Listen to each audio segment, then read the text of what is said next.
നിങ്ങളുടെ ഇഷ്ട പരമ്പരകൾ എക്സ്ക്ലൂസീവായി സൺ നെക്സ്റ്റ് ആപ്പിലൂടെ തികച്ചും ഫ്രീ ആയി. ഇപ്പോഴേ ആപ്പ് ഡൗൺലോഡ് ചെയ്യൂ.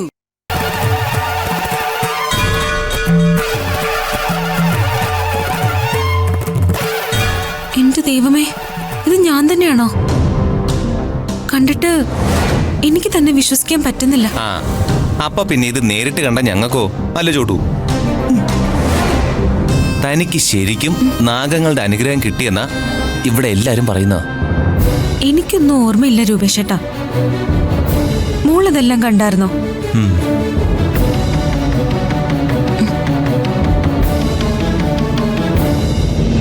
ഇതങ്ങനെ എപ്പോഴും സംഭവിക്കുന്ന ഒന്നുമല്ല. കളമെഴുത്തും പാട്ടും നടക്കുന്ന എല്ലായിടത്തും ഇങ്ങനെ ആരെങ്കിലും ദൈവം കളം മായ്ക്കാൻ നിയോഗിക്കും. ഇവിടെ അതെന്നെയാ നിയോഗിച്ച്, അത്രേ ഉള്ളൂ. എന്റെ മോളെ ശരിക്കും പേടിച്ചോ?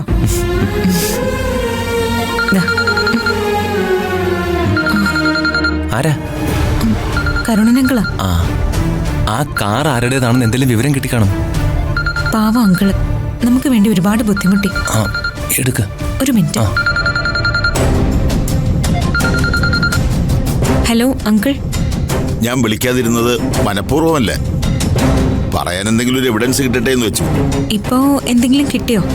ഒരു ഇൻഫർമേഷൻ കിട്ടിയിട്ടുണ്ട്. ആ വണ്ടിയുടെ നമ്പർ ഫേക്കാ. ആ നമ്പർ ഒരു ജീപ്പിൻ്റെതാണ്. ആ വണ്ടി കണ്ടുപിടിക്കാനുള്ള ശ്രമങ്ങൾ നടക്കുന്നുണ്ട്. ആ വണ്ടിയിലുണ്ടായിരുന്ന ആളെ കുറിച്ച് എന്തെങ്കിലും വിവരം കിട്ടിയോ? ഇല്ല, ഒന്നും കിട്ടിയിട്ടില്ല. അവിടെ എങ്ങും CCTV ക്യാമറകൾ ഉണ്ടായിരുന്നില്ലേ? 1-2 ഉണ്ടായിരുന്നു, പക്ഷെ അതൊന്നും വർക്കിംഗ് കണ്ടീഷനിലല്ലായിരുന്നു. കിട്ടിയ മറ്റൊരു വിഷ്വലിൽ വണ്ടിയുടെ പിൻഭാഗം മാത്രമേ പതിഞ്ഞിട്ടുള്ളൂ. അതിൽ ഓടിച്ചിരുന്ന ആൾ ആരാണെന്ന് വ്യക്തമല്ല. ആ വിഷ്വലിൽ നിന്നാ നമ്പർ കിട്ടിയത്. ആ വണ്ടി കണ്ടുപിടിക്കാൻ ഒരു മാർഗവും ഇല്ലേ അങ്കിൾ? ഉടനെ കണ്ടുപിടിക്കാൻ കഴിയുമെന്നാണ് പ്രതീക്ഷിക്കുന്നത്. മറ്റൊരു ചെറിയ സൂചന കിട്ടിയിട്ടുണ്ട്. എന്താ അങ്കിൾ? വണ്ടി ഓടിച്ചിരുന്ന ആൾ ഒരു മാസ്ക് വെച്ചിരുന്നു. ആ വിഷ്വലിൽ നിന്ന് തന്നെയാ ഈ സൂചന കിട്ടിയത്. ആ തുമ്പ് പിടിച്ച അന്വേഷണം മുന്നോട്ട് പോകുന്നത്. ആ സമയത്ത് വാഹനം സഞ്ചരിച്ച റോഡുകളിൽ മറ്റ് സ്വകാര്യ ക്യാമറകൾ ഉണ്ടാവില്ലേ? അത് സെർച്ച് ചെയ്ത വിഷ്വലുകൾ കിട്ടില്ലേ? അതിന് ശ്രമിക്കുന്നുണ്ട്. എന്തായാലും ഉടൻ തന്നെ ആ വാഹനം കണ്ടെത്താൻ കഴിയുന്ന ഞങ്ങൾ പ്രതീക്ഷിക്കുന്നത്. എന്തെങ്കിലും മറ്റു വിവരങ്ങൾ കിട്ടിയാൽ ഞാൻ അപ്ഡേറ്റ് ചെയ്യാം. ശരി uncle, thank you so much.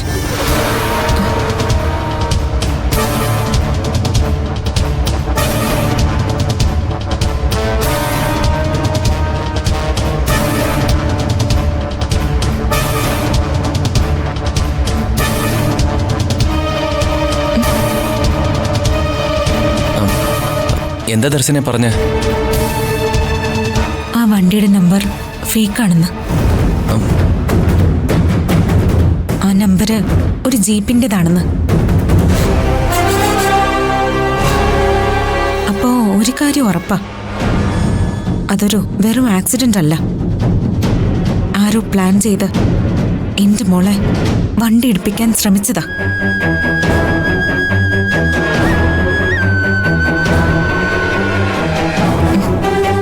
പേടിക്കണ്ട. മോളെ വണ്ടി ഇടിപ്പിച്ച് കൊല്ലാൻ ശ്രമിച്ചത് ആരാണെങ്കിലും ചേച്ചി അത് കണ്ടുപിടിച്ചിരിക്കും.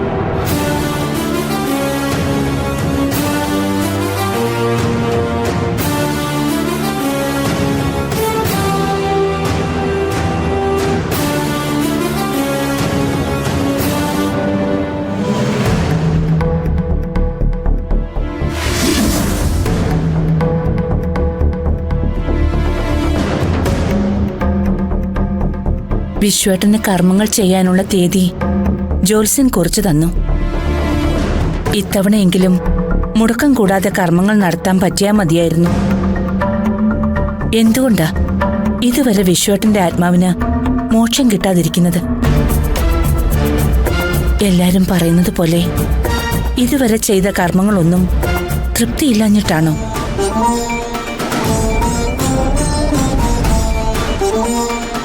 അതോ വിശ്വേട്ടൻ എന്നെ എന്തെങ്കിലും അറിയിക്കാൻ ശ്രമിക്കുകയാണോ? അങ്ങനെയാണെങ്കിൽ എന്തായിരിക്കും അത്? മുൻപ് ദർശന പറഞ്ഞതുപോലെ വിശ്വേട്ടന്റെ മരണത്തെക്കുറിച്ചുള്ള എന്തെങ്കിലും രഹസ്യങ്ങളായിരിക്കുമോ? ദർശനയോട് ജോത്സ്യൻ പറഞ്ഞതുപോലെ ഇനി എന്തെങ്കിലും സ്ത്രീ ശാപം കൊണ്ടാണോ ഈ പ്രശ്നങ്ങളെല്ലാം ഉണ്ടാകുന്നത്?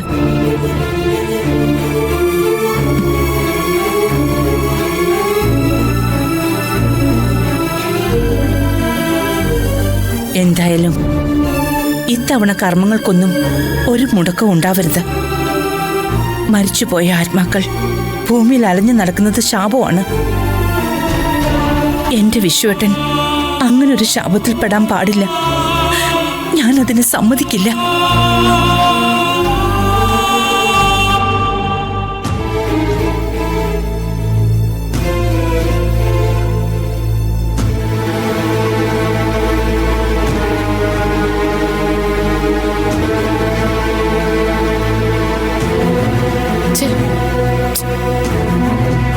ശ്രീ എന്തിനാ നിഖിലേട്ടനെ കുറ്റം പറഞ്ഞ് എന്നെ ഒഴിവാക്കാനാണോ?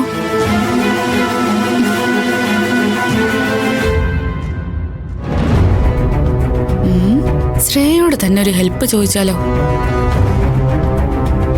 ശ്രേയ, ആ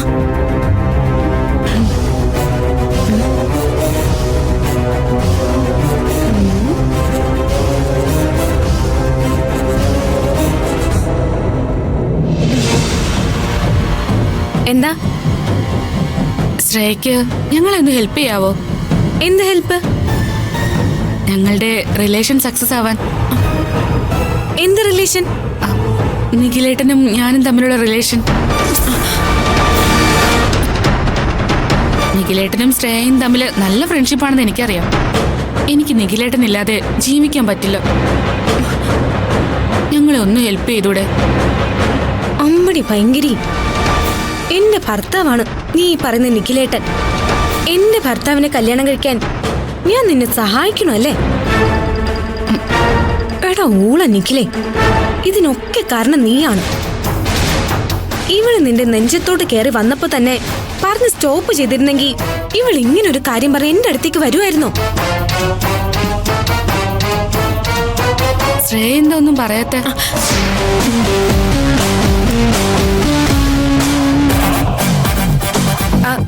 ഞാനിപ്പോ ഇതിൽ എന്ത് പറയാനാ?